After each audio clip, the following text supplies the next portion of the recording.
반갑습니다. 자, 5월달이 시작됐어요. 가정의 달도 있고 또 내일은 어린이날이고 어버이날이고 막 바쁘죠. 5월달이 성도들이 제일 힘든 달이래요. 지출이 많은 달이에요. 여러분 어려먹길 바랍니다. 자, 오늘은 전도서 7장 구약성경의 12절 말씀 한 절 가지고 지혜, 돈의 그늘과 보호. 참 재밌는 표현이 전도서 7장 12절에 나오는데 성경에 아마 돈의 그늘이라는 표현이 여기 한 번 나오는 것 같아요. 자, 전도서 7장 12절, 전도서는 솔로몬 왕이 쓴 글인데 노년에 쓴 걸로 알고 있어요. 자, 뭐라고 하느냐? 지혜의 그늘, 이전 성경에는 지혜의 보호, 지혜도 우리를 보호해요. 자, 그래 뭐 부모님 그늘 아래 있다, 이 말은 부모님의 보호를 받는다, 이런 얘기죠. 지혜의 그늘 아래 있으면, 지혜의 보호를 받으면 돈의 그늘 아래 있은 것과 같다. 돈의 보호를 받는다. 자, 그런데 지혜에 관한 지식이 더 유익함은 지혜가 그 지혜 있는 자를 살리기 때문이라. 그래서 오늘은 지혜와 돈에 대한 이야기로 한번 나아가겠습니다. 자, 요즘 청년들하고 대화를 하다 보면 제일 많이 쓰는 말이 아이들이 금융치료. 우리나라에 갑자기 치료 테라피가 많이 유행하죠. 상담이 유행하면서 이렇게 금융치료라는 새로운 신조어가 나왔어요. 이게 뭐냐? 여러분 다 아시는 얘기인데 돈으로 아픈 마음이나 우울한 감정 또는 스트레스를 치료하는 의미고, 특히 요즘 MZ 세대들이 직장인들 사이에 많이 사용되는 용어입니다.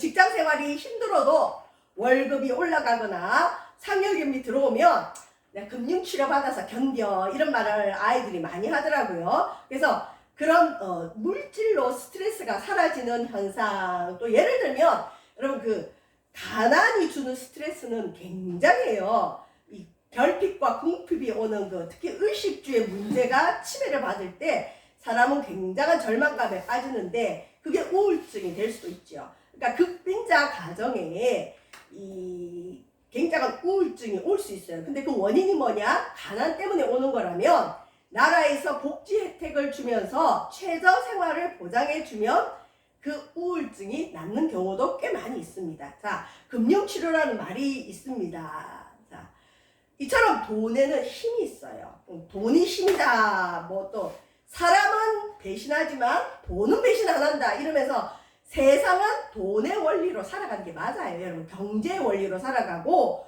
아니라 해도 이 세상은 돈이 지배하는 세상이 맞아요. 그리고 돈 앞에 사람은 머리 숙이기도 하고 돈 앞에 비굴해지기도 하고 돈 앞에 마음도 바꿔요. 물론 아닌 분들도 있습니다. 근데 대부분이 그래요. 자, 이처럼 돈에는 힘이 있는데 이건 우리 그리스도인들이 부인할 수 없어요. 그리고 하나님도 돈의 힘을 무시하지는 않으세요. 자, 보세요. 일상에서 돈은 어느 정도 힘이 있느냐? 특히 우리 성도들에게, 뭐 불신자에 어차피 하나님 없이 돈만 사랑하니까 상관없는데, 믿음의 성도들조차도 하나님과 비슷하게 사람들이 섬길 수 있는 힘을 가지고 있는 게 바로 돈입니다. 뭐 예를 들면 주일날 가서 한번 일하면 일당이 굉장히 크죠. 연휴이기 때문에. 그런데 또 하나님께 예배를 해야 돼요. 근데 난 주일날 예배보다는 돈을 벌어야 되겠어. 뭐 교회 간다고 돈을 주는 것도 아니고. 그러면 이제 그 사람은 어떻게 보면 하나님의 힘보다 돈의 힘을 더 믿는 거죠. 근데 그게 또 믿음 없다고 할 수 없는 게, 그 돈이 꼭 있어야 되는 집은 어떡하겠어요. 그죠? 그게 그 사람의 믿음의 한계지만. 자, 그런데 예수님이 이걸 알고 예수님도 돈에 대한 얘기를 많이 했어요. 성경에 보면. 그래서 돈은 우리가 죽을 때까지, 또 마지막 이 세상 예수님 재림하기 전까지 사람은 무엇으로 테스트를 받느냐?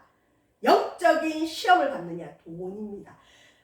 요한계시록 13장에 보면 적그리스도의 등장이 있는데, 적그리스도가 나타날 때 이제 사람들에게 표식을 줘요. 이마와 이 오른손에 이 짐승의 표 도장을 찍게 하는데 인을 친다 그러거든요. 하나님도 하나님 백성에게 인을 치고 마귀도 자기 백성에게 인을 치는데, 그 인을 치기 전에 먼저 핏값이 크게 옵니다. 여러분 666 뭐 재림 뭐 이런 얘기 많은데, 그 디지털 화폐 이런 거 이제 위험하죠.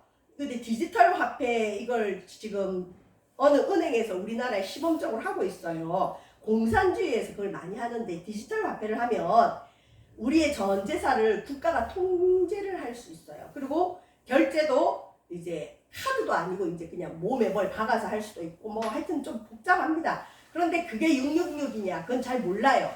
모르지만 마지막에 적그리스도의 그런 그 인침이 있기 전에 기독교에 대한 굉장한 핍박이 와요. 그러니까 예수 믿으면 감옥에 간다든지 어려움을 겪는다든지 예수님을 부인할 수밖에 없는 어떤 사건이 있고 그걸 잘 끝내면 그 다음에 이제 오는 게 돈으로 옵니다. 근데 매매를 못하게 해요. 매매.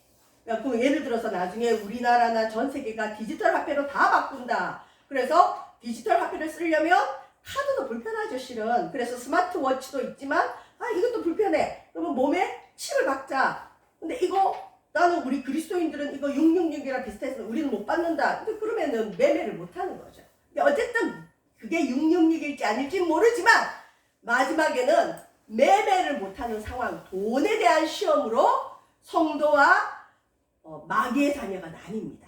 이만큼 물질은 굉장히 중요한 잣대가 돼요. 그래서 예수님도 뭐라고 했느냐? 물질 때문에 하나님을 배반할 수 있기 때문에 예수님의 사람들이 재물 때문에 시험에 들지 않도록 항상 재물에 대한 경고를 하셨어요. 뭐라고 했었냐?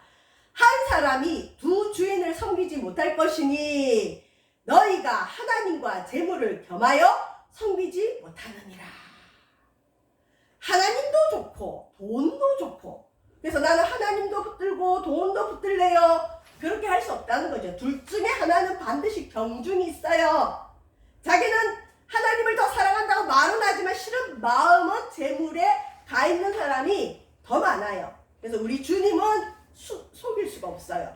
사람은 속일 수 있어요. 목회자도 속일 수 있고 교회도 속일 수 있지만 우리 예수님은 우리 중심을 딱 아세요. 저 사람이 하나님을 더 사랑하는지 돈을 더 사랑하여 섬기는지. 그래서 주님이 하나님의 경쟁자가 돈이라니까요. 그러니까 우리 믿는 사람들도 돈을 우습게 알면 안 돼요. 나도 우리도 믿음이 가장 좋은 사람도 돈에 넘어질 수 있어요. 그러나 돈에 넘어지지 않을 수 있다면 그 사람은 어디에서든 승리할 수 있습니다. 이만큼 돈은 힘이 있어요.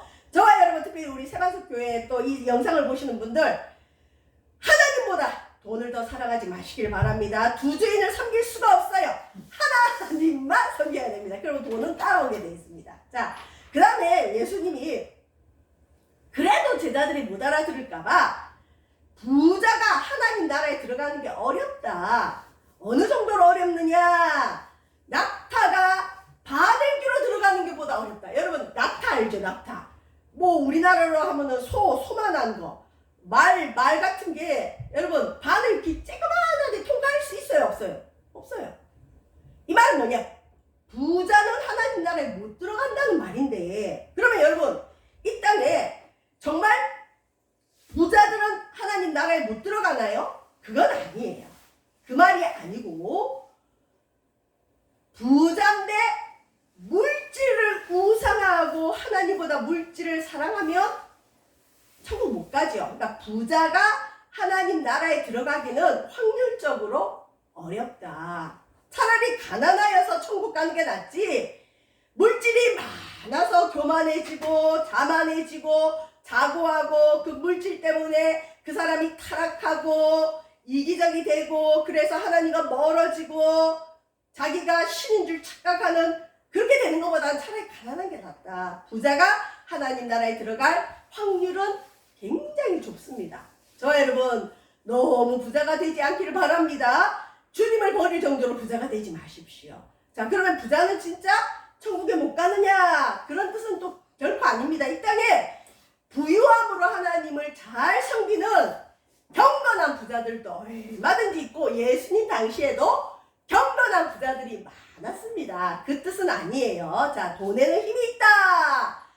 그럼 부자는 천국 못 가냐? 부자가 천국 못 가는 이유가 뭐냐? 돈을 사랑하기 때문에. 돈의 힘을 무시해서는 안 되지만 돈의 힘을 너무 인정하다가 돈을 사랑하면 안 돼요. 돈은 지배해야 돼요. 돈은 잘 사용해야 돼요.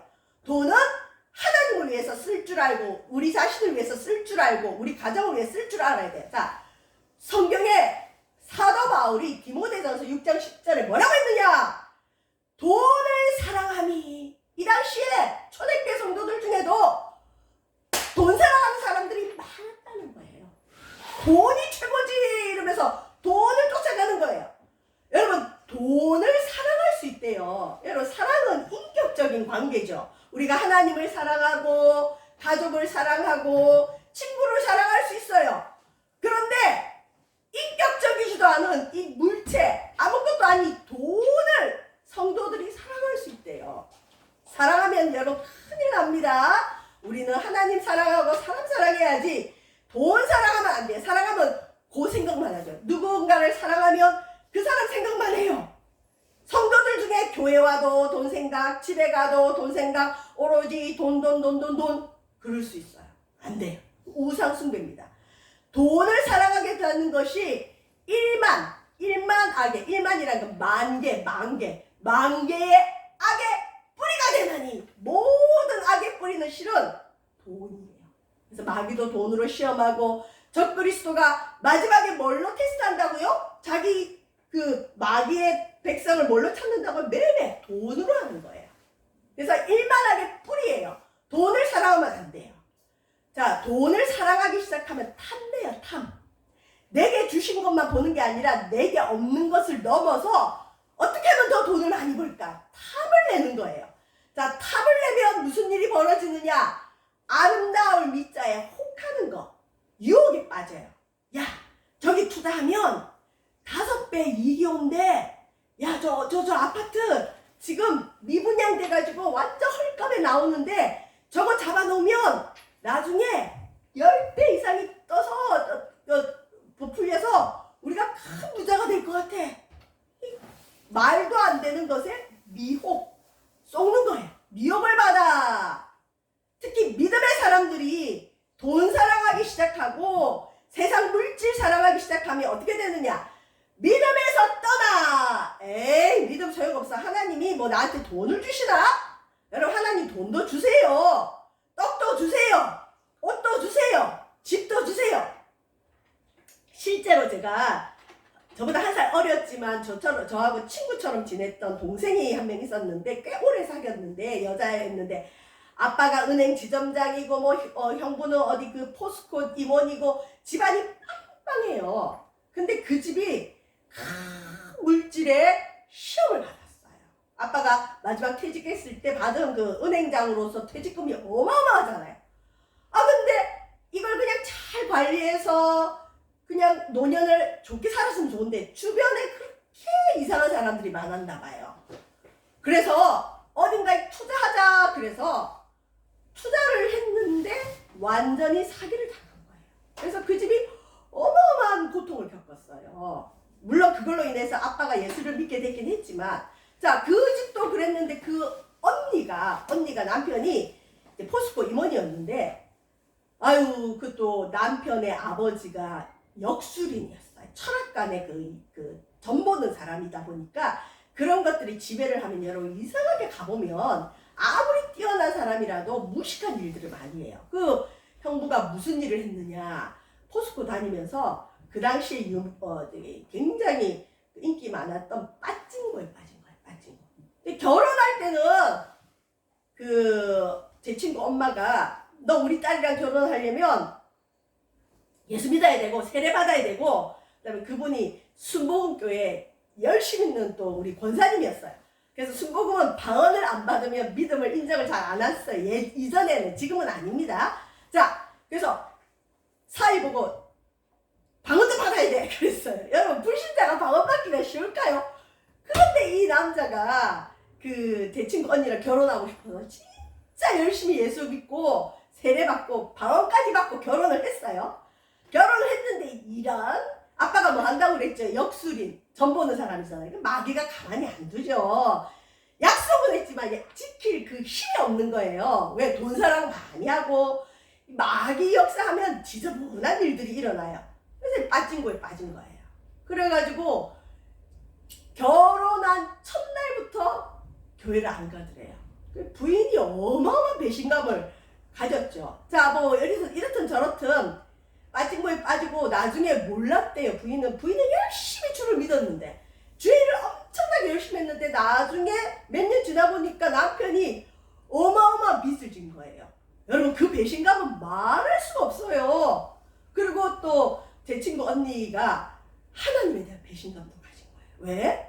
아니, 하나님, 내가 그렇게 믿음 보고 결혼했고 또 내가 그렇게 주일을 했는데 이럴 수가 있나요? 하나님, 내가 주일을 그렇게 열심히 했는데 우리 집의 재산을 안 지켜주시나요? 시험 들기 일보 직전에 시험 이미 들었어요. 그 집 어떻게 해야 될까요? 어떻게 하는 게 좋을까요, 여러분? 자, 그래서 그때 우리가 같이 만나서 기도하고 또 그럴 때 또 이상한 목회자들이 붙어요. 이상한 탐심이 많은 거짓 목회자가 붙어서 완전히 넘어가기 일보 직전이었는데 다행히 우리 그때 만나서 같이 기도하면서 뭘 얘기했느냐. 이건 보통 시험이 아닌 거예요. 배우에 악한 마귀가 있고 또 돈 사랑함이 깊이 들어갔기 때문에 떠나서 그 집이 그 주님 앞에 주일 선교 전도의 일을 많이 하려고 했던 그런 비전이 있었던 집이었는데 그걸 감당하지 못하다 보니까 이제 그런 어려움을 겪었어요. 근데 그때 이제 감동이 전부 다 어떻게 왔느냐. 이건 기도 외에는 안 나간다. 그래서 기도를 하자. 그리고 뭐 금식기도 못하니까 내 집에 돌아가면 그 제 친구 언니 되는 집사님한테 하나님께서 감동으로 하루에 7시간 기도할 감동을 주신 거예요. 여러분, 7시간 기도할 수 있어요? 못해요. 7시간 기도하려면 아무것도 못해요. 그런데 이 집이 이제 집도 다 날라갔죠. 재산이란 재산은 다 날라가고 이제 이게 그 회사에 알려지면 퇴직도 해야 될 상황이에요. 근데 다행히 덮어져서 잘 넘어갔는데 그래서 집도 관사로 옮기고 그 의리의리한 집도 다 뺏기고 완전 거지도 그런 거지가 없이 거지가 됐어요. 근데 여러분, 결론을 얘기해 드릴게요. 하나님이 집 준다고요, 안 줘요? 줘요. 주더라고요. 7시간 기도를 하기 시작했는데 놀라운 것은 일단 믿음을 지키더라고요. 그 정도 되면 하나님 떠난 사람 많아요. 우리 친정도 그렇게 물질에 시험 당하더니 하나님, 나도 그럴 수 있냐고 이러면서 떠났는데 믿음이 강해지고, 두 번째, 그 형부 되시는 분이 예수님께 나왔어요. 어떻게 나왔느냐? 여전히 그 주일날 자녀들하고 교회 가려고 그 언니는 준비해서 이렇게 준비하는데 남편은 그 시간 되면 안 일어난대요. 근데 그 주일은 남편이 일어나서 주섬주섬 옷을 입고 뭘 치장을 하더래요. 그 당신 어디 가냐 그랬더니 나도 교회 따라갈래. 그리고 따라온 거예요. 그래서 예배를 잘 드리더래요. 그래서 부인이 물어봤대요. 아니, 당신 무슨 일 때문에 이러냐 그랬더니 자기가 꿈을 꿨대요. 그러니까 하나님이 그 사람한테 제일 맞게 기도하니까 역사한 거예요. 무슨 꿈을 꿨길래 교회를 오냐 그랬더니 딴 건 모르겠고 자기가 지옥과 같은 감옥에 죄수로 갇혀있더래요. 죄수복을 입고. 근데 거기서 먹을 게 없어서 울고 있는데 자기 부인이 자기가 제일 좋아하는 햄버거를 갖다 주더래요. 그러니까 그 수준에 딱 맞는 걸 하는 거죠. 뭐 지옥이 불러들어 보인 것도 아니고 하여튼 세례는 받았으니까. 그래서 나는 당신 없으면 나는 굶어 죽을 것 같대. 그러고는 울면서 교회를 따라와서 교회 잘 다녔는데 여러분, 1년이 채 되지 않아서, 정말이에요. 1년이 채 되지 않아서 그 집에 하나님이 집을 주셨어. 딴 거 한 거 없어요. 어디 가서 돈을 꾼 것도 아니고, 아니, 그냥 그 집사님이 더 이상 할 게 없으니까 기도를 7시간씩 하면서 하나님 앞에 선교에 서원을 했어요. 하나님, 우리 가정 회복시켜 주시고 우리 남편 회복시켜 주셔서 감사합니다. 우리 가정 이제 선교하는 가정 되겠습니다. 어디든 선교 하나님 하라면 나 합니다. 이 선포를 하고 기도를 꾸준히 했더니 하나님이 정말 1년이 안 돼가지고 하나님 집을 주시더라고요. 집도 주고 모든 걸 회복시켜 주는 거예요. 여러분, 기도하면 진짜 하나님 회복시켜줘요. 근데 그 집에 믿음의 분량이 컸죠. 여러분, 7시간 기도는 보통 사람은 못하죠. 그 정도 되는 집이 한두 시간 기도하고는 하나님이 응답도 안 해. 우리 집은 버렸나 봐. 그게 자기 그릇만큼 해야 되는 거예요. 그러니까 그 집은 하나님이 영적인 싸움도 많이 하고 선교도 해야 되니까 기도를 그렇게 많이 1년을 시키더니 진짜 주님 앞에 선교의 일로 귀하게 되게 쓰임을 하고 있어요. 그 형부가 누가 왜 믿음도 버렸고, 여러분 믿음에서 떠나서 물질을 탐하면 믿음의 사람은 망하는 거예요. 그래서 돈 사랑하지 마라. 제가 오늘 그 집 얘기는 이제 허락받고 하는 건데 어쨌든 그 집 얘기를 왜 하는지 모르겠어요. 저 여러분 돈을 사랑하면 안 돼요. 빠찡고 도박 이런 거에서 일확천금 벌려고 하면 안 돼요. 자, 그 다음에 또 돈 사랑하는 사람 특징이 뭐냐? 남의 돈을 귀한 줄 몰라요. 빚이 무서운 걸 몰라요. 여러분 우리 그리스도인들 빚지지 마시길 바랍니다. 빚은 하나님 뜻이 아니에요. 특히 악인들은 꾸고 갚지 않아요. 여러분 누군가에게 돈을 빌렸다면 꼭 갚으시길 바랍니다. 그래야 기도 응답이 와요. 우리 그리스도인들은 주머니가 깨끗해야 돼요. 웨슬리 목사님이 그런 말을 했어요. 주머니가 회개하지 않는 사람은 가짜 그리스도입니다. 그러니까 돈 문제가 불투명한 사람, 그 사람 가짜라는 거죠. 그런데 우리 기독교인들 중에 돈 문제가 불투명한 사람들이 너무 많습니다. 저와 여러분은 돈 사랑하지 말고 이 돈에 있어서 하나님 앞에 인정받기를 주의 이름으로 축원드립니다. 자, 이제 하나의 예를 들어볼게요. 데살로니가라는 지역이 있어요. 자, 유럽 쪽에 있는 마케도니아의 수도인데 여기 이제 데살로니가 후서 3장 10절에서 12절에 사도 바울이 뭐라 그러느냐 편지를 썼어요. 누구든지 일하기 싫어하거든 먹지도 말라. 또 너희들 가운데 게으르게 행하여 도무지 일을 안 하고 있다 책망하는 거죠. 그 사람들은 조용히 일해서 자기 양식을 먹어라. 이런 편지를 왜 쓸까요? 데살로니가 교회에 문제가 일어난 거예요. 무슨 문제가 일어나느냐? 사도 바울 당시에 곧 예수님 온다니까 사람들이 이제 곧 재림이 올 텐데 일은 왜 하냐? 농사는 왜 짓냐? 공부는 왜 하냐? 이제 예수님 앞에 갈 건데 우리 기도만 하자. 언제든 주님 앞에 가야지 이러면서 애들 학교도 안 보내고 일도 안 하고 근데 먹긴 먹어야 되잖아요. 그러니까 이 믿음 좋다는 사람들이 기도만 하고 예배 생활만 하고 일을 안 해요. 일 안 하니까 일하기 싫은 거죠. 일하기 싫어하니까 다른 집에 돌아다니면서 얻어먹기 시작하는 거예요. 근데 저 사람 뭐 한대? 기도한대. 아니 그럼 가서 일을 하지. 아 예수님 곧 온다고 일 안 한대. 사업장 안 움직인대. 그래서 바울이 뭐라 그러냐면 누구든지 일하기 싫으면 먹지도 마라. 그러니까 구걸하는 사람 먹이지 마라. 일할 수 있는데 안 하는 사람 먹이지 마라. 그리고 그 사람들은 게으른 거다. 예수님을 팔아먹는 거다. 일하지 않는 사람은 넌 죄다. 그리고 예수님이 오늘 오든 내일 오든 100년 후에 오든 조용히 자기 일을 해서 자기 먹을 건 자기 양식은 자기가 챙겨라. 이런 얘기를 했어요. 예를 들어서 좋은 대학을 가기를 원하는 학생이 공부는 안 하고 공부는 힘들잖아요. 공부는 안 하고 새벽 기도부터 모든 예배를 다 참여하면서 교회에서만 있으면 그 사람이 좋은 대학 갈까요? 못 가죠. 사업하는 사람이 하나님 나 사업 잘 되게 해주세요. 그리고 기도원에서 기도만 하면 사업이 잘 되나요? 아니에요. 열심히 일하는 건 해야 돼요. 자, 그래서 사도 바울이 데살로니가 교인들에게 예수님 곧 오신다고 일하지 않고 게으르게 남의 집에 돌아다니면서 밥 얻어 먹지 말고 그래 너희들 재림에 대한 믿음이 있으니 좋다. 그렇지만 믿음과 함께 돈의 그늘 아래 보호받아. 여러분 돈도 인간을 보호해 줍니다. 여러분 이 땅에 왜 위험이 있고 고통이 있을까요? 대부분은 돈이 없어서 그래요. 돈 있으면 보호받을 일이 많습니다. 돈은 나쁜 게 아니에요.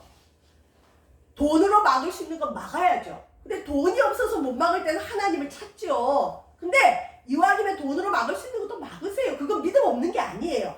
하나님은 일반적인 법칙으로 80%를 운행하세요. 봄이 지나면 여름 오고 여름 오면 가을 오고 인간이 일해서 돈을 가지고 그 돈으로 보호받기를 원하세요. 그런데 20%는 하나님의 기적적인 개입이 있죠. 정말 가난해. 절대적인 가난이 있어. 몸이 아파서 일을 못해. 그런 사람 방법이 없죠. 돈의 그늘을 보호를 못 받죠. 그런 사람 기도해서 하나님 개입해 주시죠.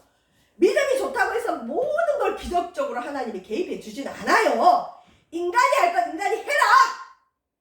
그게 일반적인 법칙이에요. 근데 기도하다 보면 하나님이 갑자기 뭘 하라고 할 때가 있고 하나님의 기적적인 개입을 할 때가 있어요. 그럴 때는 순종해야 돼. 근데 그건 여러분 뭐 이거는 좀 확률적으로 한 20% 정도 있어요. 그게 없는 건 아니에요.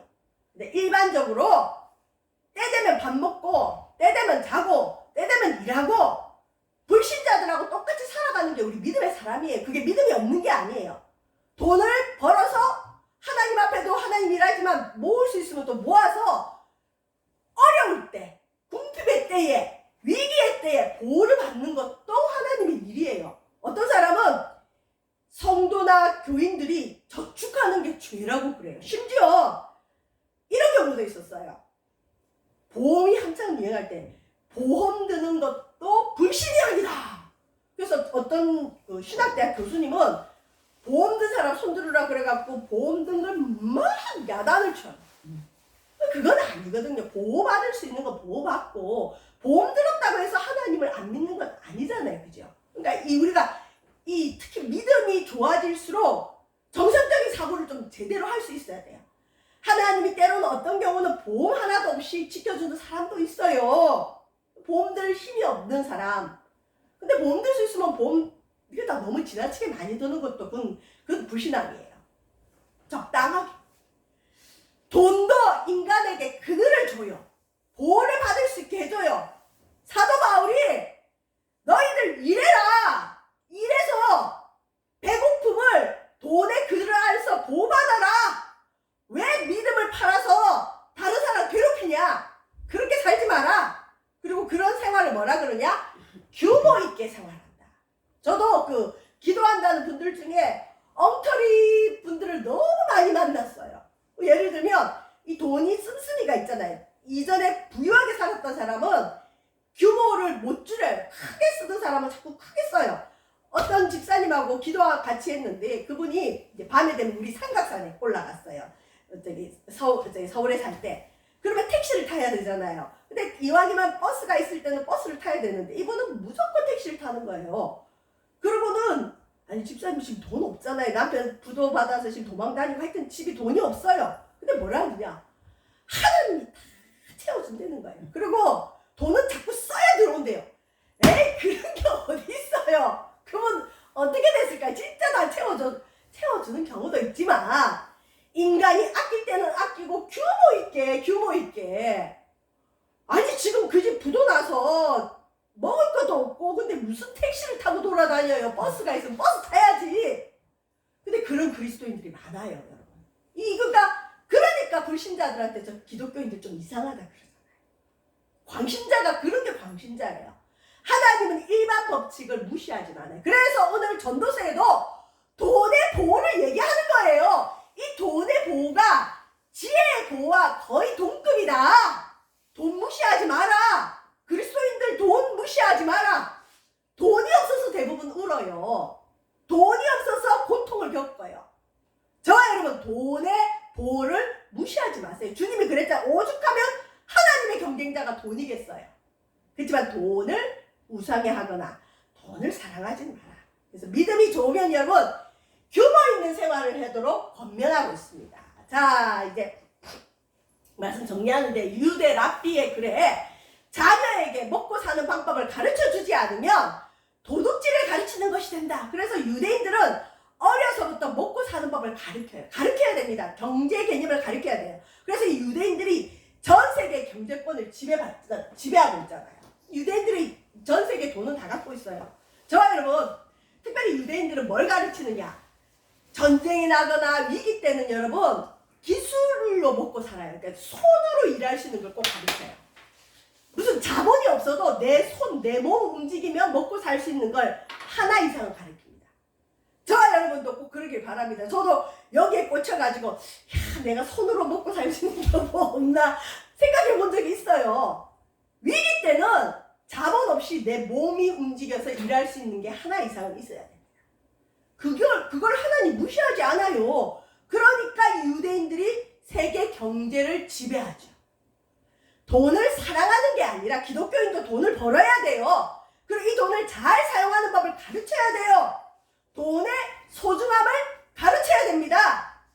돈의 그늘과 보호를 어느 정도는 인정해야 됩니다. 그래서 오늘 본문에서 중에서도 앞에는 뭐라 그러느냐? 지혜의 그늘이 돈의 그늘과 거의 동일하다. 그러나 지혜를 더 소중히 여겨라. 자, 돈의 그늘도 크지만 돈보다 더 큰 건 뭐냐? 지혜에 관한 지식이에요. 지혜의 그늘 아래 있음은 돈의 그늘 아래 있음과 같으나 지혜에 관한 지식이 더 유익함은 지혜가 그 지혜 있는 자를 살리기 때문이라. 살리기 때문이라. 여러분, 제가 조금 이상한 성도를 만나서 우리 같이 신방을 갔는데 그 성도가 이제 순간적인 어떤 충동으로 문제가 있는 분이었죠. 칼을 들이댄 적이 있어요. 근데 우리 권사님이, 엄마 같은 권사님이 저를 딱 막아서고는 자기가 그 칼을 맞으려고 손으로 칼을 딱 잡았어요. 제 평생에 잊을 수 없는 은혜의 권사님이에요. 저는 아주 행복한 목회자예요. 왜? 제일 행복한 목회자가 누구냐? 자기를 위해 죽을 수 있는 성도가 있으면 제일 행복하네. 그 권사님 지금도 우리 교회 기도해주고 계신데, 우리 그 권사님 특징이 뭐냐?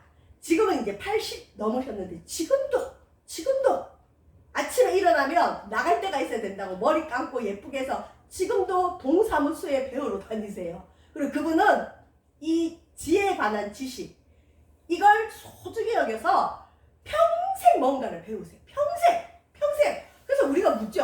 아니 권사님 뭘 그렇게 배우시냐, 이제 그만 배우셔라. 그러면 하시는 말씀이, 목사님 우리 집에 있는 책과 우리 집에 있는 모든 건 불타면 다 없어져요. 우리 집 불 한 번 나면 그거 다 사라지고 제가 되는데, 내 머릿속에 들어온 지식은 불도 못 가져가고 물도 못 가져가고, 그래서 혹시 내가 어려움을 겪을 때 내 머릿속에 있는 지식으로, 지혜로 다시 일어날 수 있잖아요. 그래서 저는 죽을 때까지 배울 거예요. 여러분, 맞아요. 오늘 말씀도 그 얘기를 하는 거예요. 돈의 그늘은 여러분 불이나 물이나 자연재해로부터 우리 보호 못 해줘요. 그러나 우리 머릿속에 있는 지혜와 지식과 믿음은 그 어떤 상황에도 우리를 보호해 줍니다. 그 다음에 여기서 말하는 지혜는 이제 뭔지 우리 보는데, 돈의 보호를 넘어서 지혜에 대한 지식을 가지도록 우리 솔로몬이 권면하고 있는데, 지혜가 뭐냐? 잠언서 1장 7절에 보면 여호와를 경외하는 것, 하나님을 두려워하는 것. 우리 하나님 두려워하니까 이 시간 예배하죠. 하나님을 두려워하는 것이 지혜와 지식의 근본이다. 저와 여러분, 돈보다 지혜를 선택하길 주의 이름으로 축원드립니다. 돈보다 예배입니다. 돈보다 하나님입니다. 아까 말했죠. 하나님 잘 믿으면 집도 주신다니까요. 주셔요.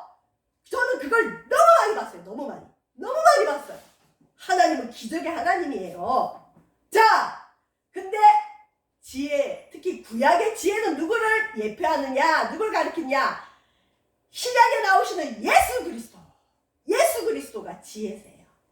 지혜. 자, 돈의 그늘보다 지혜의 그늘이 더 유익하다. 지혜는 지혜 있는 자를 살리기 때문이다. 우리 부모님들 할 수만 있으면 자녀들에게 유산 남겨두기를 원하죠. 근데 유산도 보호가 되지만 유산은 있다가도 없고 없다가도 있고, 또 그 유산 때문에 자녀가 망하기도 해요. 그러나 유산이 아니라 돈을 벌 수 있는 지혜, 더 나아가 생명을 얻을 수 있고 영생을 얻을 수 있는 믿음을 물려줄 수 있다면 그 사람은 다 물려주는 거예요. 그래서 저와 여러분, 우리 자녀들에게 돈보다 더 큰 믿음의 유산을 물려주기를 바랍니다. 돈의 그늘 치는, 자, 돈의 그늘 이 땅에서만 우리를 보호해요. 지혜의 그늘 예수 그리스도는 우리에게 영원한 생명을 보장합니다. 죄로 죽은 영혼을 살립니다. 돈이 영혼을 못 살려요. 우리 동행전도 축제 때 우리 돈 많이 썼죠. 근데 그 돈 가지고 사람들이 구원받나요? 아니죠. 죄로 죽을 영혼 살리는 건 예수밖에 없어요. 그래서 근거는 내게 없으나 내게 있는 것으로 내게 주노니 나사는 예수 이름으로 일어나 걸어라. 예수 이름을 줄 수 있어야 돼요. 지혜에 관한 지식으로 죽을 것 같은 고난에서도 여러분 일어나는 겁니다. 어떤 고난은 돈으로 해결 못해요. 죽음은 돈으로 해결 못해요. 그래서 돈의 그늘보다 지혜의 그늘이 유익하지만 돈을 잘 사용하는 것도 지혜 중에 하나다. 돈 무시하지 말라는 거예요. 돈을 대하는 그리스도인의 태도는 어때야 되느냐? 지혜의 그늘 아래 있으면 돈의 그늘 아래 있음과 같음으로 거의 비슷하다는 거죠. 돈을 경시해서는 안 된다. 그리스도인들은 할 수만 있으면 열심히 일해야 돼요. 할 수만 있으면 많이 벌어야 돼요. 많이 벌어서 주님을 위해서도 일하지만 저축도 해야 돼요. 어려움을 예비해야 돼요. 성경이 그걸 얘기하고 있어요. 규모 있는 생활로 부지런히 일해서 돈을 벌고 사용하는 법을 배워야 한다. 자, 그렇지만 예수님이 이 땅만을 위해서 돈을 저축하는 거는 벌레가 먹는다 그랬죠. 그래서 영원한 하늘나라에 저축해라. 이왕이면 여러분 이 땅에서 의식주 생활 하시고 남는 것은 주의 나라를 위해 한번 써보세요. 놀라운 기적이 일어납니다. 돈의 보호를 인정하지만 돈을 사랑해서는 안 됩니다. 자, 다시 묻겠습니다. 그리스도인들이 노후 대책 해야 될까요? 안 해도 될까요? 해야 돼요. 노후 대책 하나도 안 하고는 하나님이 책임져 준다. 하나님 시험하는 거예요. 물론 해줄 때도 있지만 만약 못하면 그냥 노후 대책 없는 상태로 살 수도 있는 거예요. 아닌 경우도 있고. 아까 80대 20이라 그랬죠. 80은 그렇게 살아야 돼요. 20은 기적적으로 하나님이, 예를 들어서 하나님 젊을 때 하나님을 위해서 모든 걸 다 바치고 하나님 볼 때 인정되면 그 사람은 노후 대책 하나님이 해줘요. 근데 그건 20% 확률, 20%보다 더 못할 0.2%일 수도 있죠. 0.2%에 여러분 믿음을 걸지 말고 그런 데 거는 거 아니에요. 인간이 할 수 있는 건 하고 하나님을 믿고 나아가야 되는 겁니다. 돈을 사랑해서는 안 됩니다. 자, 이제 말씀을 마치겠습니다. 돈은 있다가도 없고 없다가도 있지만 돈이 다가 아니라고 하지만 우리 모두는 다 알아요. 하나님 다음으로 돈이 중요한 걸 알아요. 이 돈 때문에 사람도 죽이는 거 알고 돈 때문에 믿음도 버리는 걸 알아요.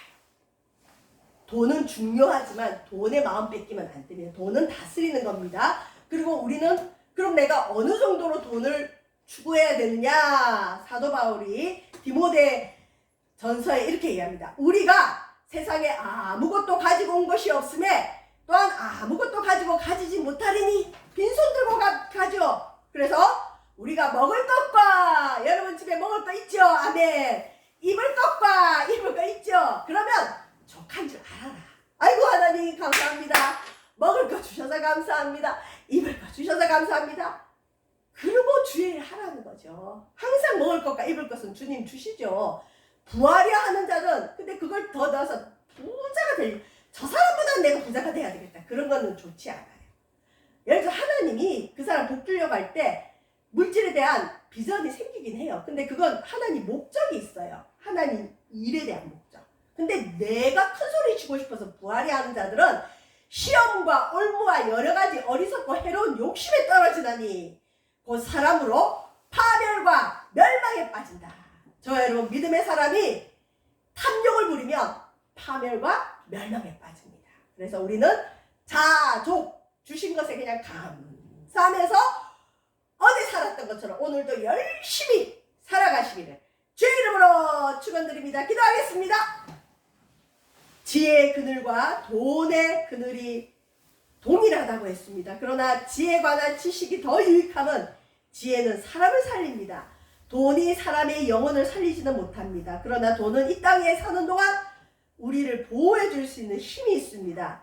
그래서 많은 사람이 돈을 쫓아다닙니다. 하나님 우리 믿음의 사람들은 돈이 중요하다는 것도 알고 돈을 사용하는 법도 알고 돈을 버는 법도 알게 하여 주셔서 이 땅 살아가는 동안 하나님 돈의 보호를 무시하지는 않습니다. 그러나 돈보다 더 크신 하나님을 믿고 정상적이고 규모 있게 살아가도록 인도하여 주셔서 이 땅 살아가는 동안 하나님의 보호가 때로는 기적적으로 나타나지만 때로는 돈의 보호로 하나님의 보호가 나타날 때도 있습니다. 이 땅에 있는 동안 궁핍하지 않게 도와주시고 돈에 대한 바른 경제 개념을 가질 수 있도록 인도하여 주시며 광신자처럼 이상한 행동하는 사람들 없도록 주여 정상적인 그리스도인들 많아지도록 인도하여 주시옵소서. 또한 주를 위해 마음껏 드릴 수 있는 저희들 되어지게 하여 주옵소서. 예수님 이름으로 기도합니다. 네.